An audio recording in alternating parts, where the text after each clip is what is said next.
¿Qué le hacen realmente los nutrientes a tus hormonas del metabolismo?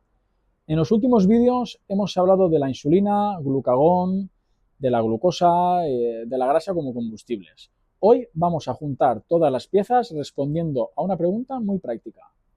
¿Qué le hacen los diferentes nutrientes, carbohidratos, proteína y grasa, a estas dos hormonas que mandan en tu metabolismo? Porque al final no se trata solo de cuántas calorías comes, sino de qué comes y de qué señal hormonal envía cada cosa. Como siempre, esto es divulgación, no sustituye el consejo de tu médico ni de tu equipo de salud. Soy Edu, tu NutriCoach, y ayudo a personas que quieren mejorar su salud metabólica sin dietas locas ni obsesiones con la comida. Vamos a ver con calma cómo responden la insulina y el glucagón cuando comes carbohidratos, cuando comes proteínas y cuando comes grasa. Imagínate tres columnas, una para carbohidratos, otra para proteína y otra para grasa. Y debajo de cada una dos flechas, una para la insulina y otra para el glucagón. Vamos a empezar con los carbohidratos. Cuando comes carbohidratos, especialmente los de absorción rápida, como el pan blanco, pasta, arroz, patatas, dulces, zumos, la glucosa en sangre sube. En respuesta, el páncreas libera mucha insulina para gestionar esa subida. Así que en la columna de carbohidratos, la flecha de insulina va hacia arriba. ¿Y qué pasa con el glucagón? Lo contrario. Cuando la insulina sube fuerte, el glucagón se suprime, es decir, la flecha glucagón hacia abajo. Traducido, carbohidratos altos, insulina alta, glucagón bajo. Eso significa modo almacenar glucosa como glucógeno, almacenar el exceso como grasa, bloquear el uso de la grasa como combustible. Nuestros ancestros tenían accesos a carbohidratos, sí, pero no vivían rodeados de pasta, snacks, bollería y refrescos las 24 horas. La agricultura es relativamente reciente y la sobreabundancia de carbohidratos rápidos es todavía más reciente. Nuestro sistema hormonal no está diseñado para vivir todo el día en ese patrón de carbohidrato alto, insulina alta, glucagón dormido. Ahora vamos a pasar a la grasa. Aquí la película es muy diferente. Cuando comes grasa, piensa en aceite, aguacate, frutos secos, yemas de huevo, pescado graso. Los niveles de glucosa en sangre prácticamente no cambian. ¿Y esto qué significa? Significa que la insulina apenas tiene que subir. En la columna de la grasa, la flecha de la insulina es muy pequeñita o prácticamente plana. En cambio, la grasa tiende a favorecer niveles más altos de glucagón. Es decir, permite ese contexto en el que el cuerpo entiende que puede usar grasa como combustible, producir cetonas y mantener estable la glucosa.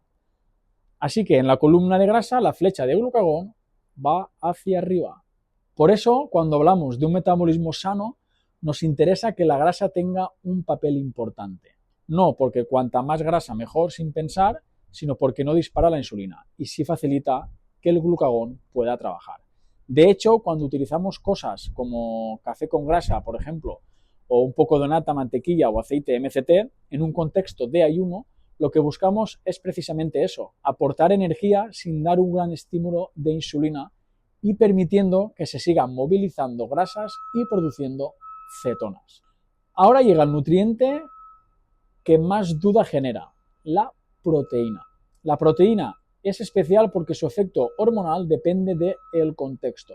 No se comporta igual en una persona que está en una alimentación alta en carbohidratos con glucosa elevada que en alguien que lleva una dieta baja en carbohidratos o cetogénica, con glucosa más estable. En un contexto de dieta alta en carbohidratos donde la glucosa en sangre ya está elevada, la proteína puede estimular tanto la insulina como en menor medida el glucagón. Es decir, la insulina sube y el glucagón no sube lo suficiente para compensar. En el dibujo verías las dos flechas hacia arriba, pero la de la insulina dominando. En cambio, en un contexto cetogénico, donde la glucosa está en rangos saludables y la insulina de base es baja, la proteína tiende a elevar algo el glucagón, permitir la gluconeogénesis, la producción de glucosa a partir de los aminoácidos cuando hace falta, y no provocar un gran pico de insulina. Por eso decimos que la proteína depende del contexto. No es lo mismo tomarla sobre una base de azúcar alta que sobre una base de glucosa estable. Si juntamos todo, podemos verlo así. Carbohidratos, insulina muy alta, glucagón bajo. Proteína, puede subir insulina y glucagón, pero su efecto cambia según como tengas la glucosa de base. Y la grasa, insulina baja, glucagón alto. A nivel de equilibrio se habla de una especie de ratio entre insulina y glucagón que idealmente debería estar alrededor de 1,8. Un equilibrio en el que ni estás siempre almacenando ni estás siempre en modo estrés, sino en un punto donde puedes usar la grasa cuando hace falta y gestionar bien la glucosa. La alimentación basada en comida real, baja en azúcares y harinas y con buena presencia de grasa saludable y proteína suele acercarse mucho más a ese equilibrio. En cambio, la alimentación basada en la pirámide clásica, con la base llena de cereales, pan, pasta y otros carbohidratos, tiende a llevar ese cociente hacia valores más altos, cercanos a 4 o más, con mucha insulina y poco glucagón. Y esto, mantenido durante años, está muy relacionado con lo que vemos hoy: obesidad, síndrome metabólico o resistencia a la insulina. Pero Edu, ¿y los atletas que comen muchos carbohidratos están delgados y fuertes? Buena pregunta.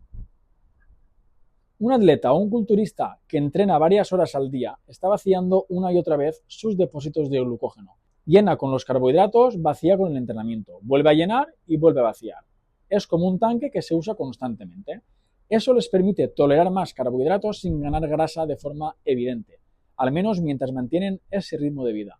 Pero incluso en ese contexto, vivir con glucosa e insulinas altas muchas horas al día puede tener un coste a largo plazo en términos de inflamación, envejecimiento y riesgo cardiovascular.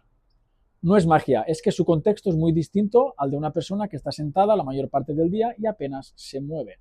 Para la mayoría de la población que no es atleta profesional, el problema es la combinación de muchos carbohidratos, poco movimiento, mucha insulina, poco glucagón y depósitos de grasa a los que no se puede acceder.